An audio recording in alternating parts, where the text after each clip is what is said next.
what I thought might be good to talk about just for a minute for the group is with the idea that they're preparing for a challenging time, to put it politely, and they have this 5 years during which time it's good to be thinking about preparing and doing some of this stuff.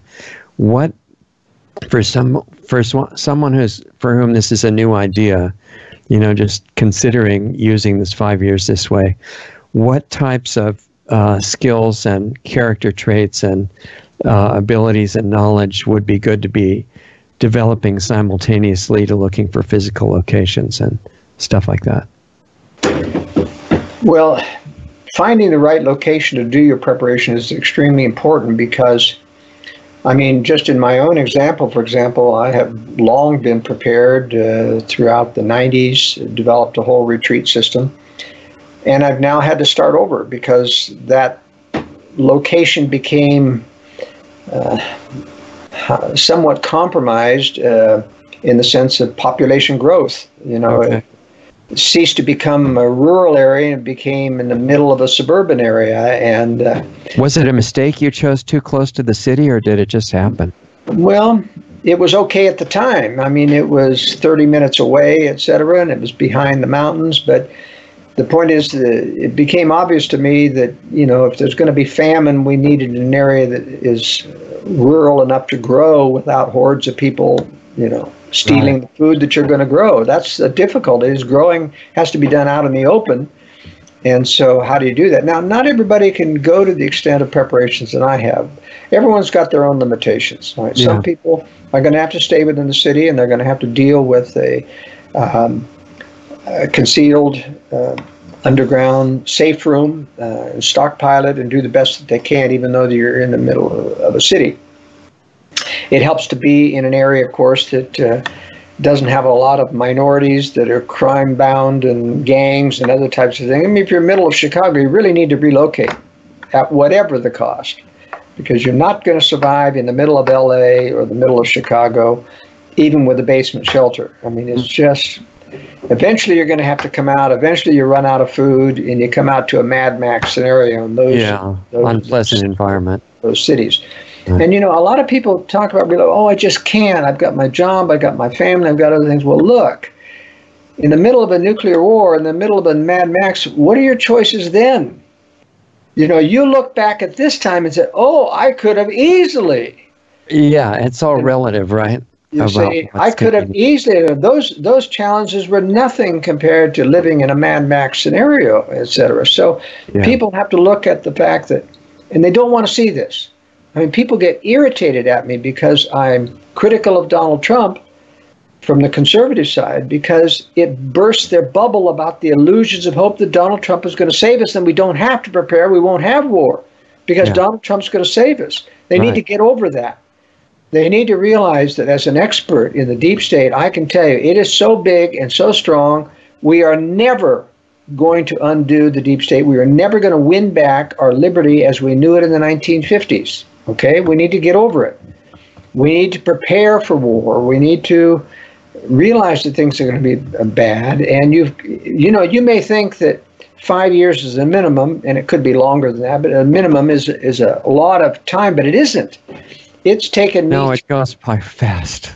It's taken me 3 years to redo my preparations.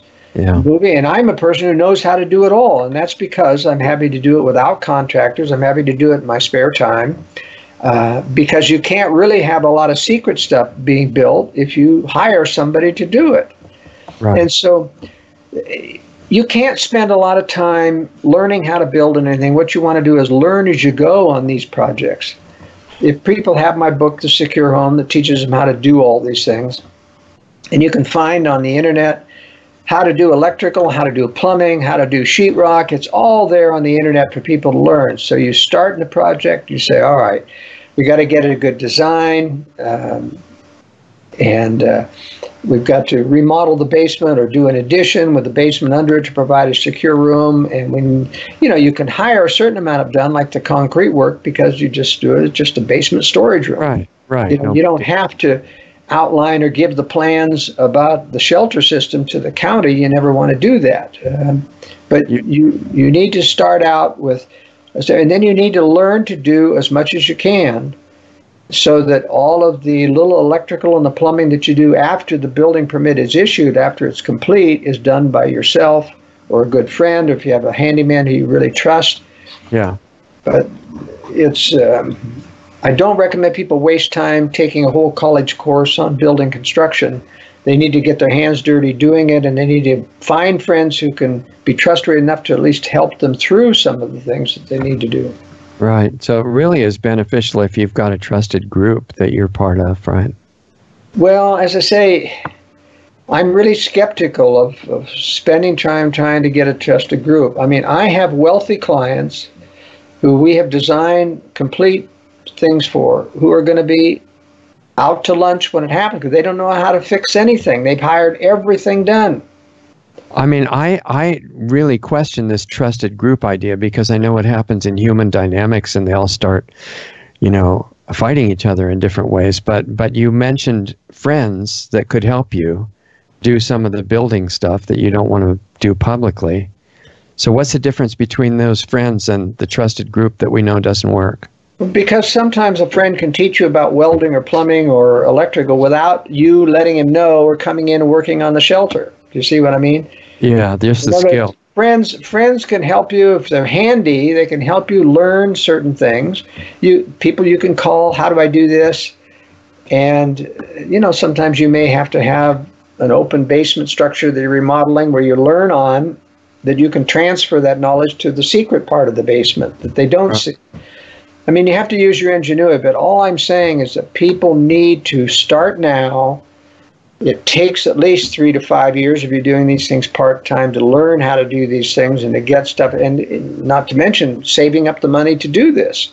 I think that's going to be the one element that probably stops most people is they think it's a really great idea, but, they might have money to buy food for today, so what are they going to do, And I wish I had an answer for that. I don't know what to suggest. Well, there's no answer for someone who has zero money. He has to rearrange his circumstances to start to get more savings, to scrimp and save, to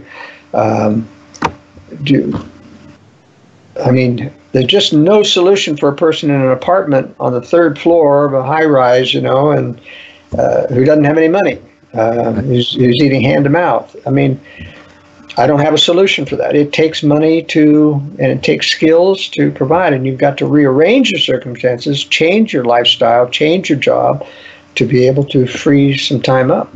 Right. I think that, the fact that the financial stress on most of the people in the country has been created to the extent that it has is not just an accident or coincidence. Right. The fact that the central bank makes sure to siphon off the wealth of most of the country so most of the people are struggling is a security element for the controlling. Inflation does that to people. It's always eating at your income. It's always, taxation, inflation, and regulation. That's what keeps us bound to the government. Yeah. We got some things to work on for sure. And I think one of your main points is 5 years is a flash. It doesn't happen very long. And you mentioned the 50s, and I was there in the 50s, and we didn't know that was the good old days. Mm-hmm. We're comparing it to some That's right. imaginary good old days, but we could say the same thing about now, because now it's still possible to do some things. It is. We've got material available. If you wait till the crisis to happen, the materials are not going to be available, and the gas to get there is not going to be available, and maybe the bank account may not be there available. Now is the time to prepare, and that's why I'm being very careful to let people know not to be overly optimistic about Donald Trump.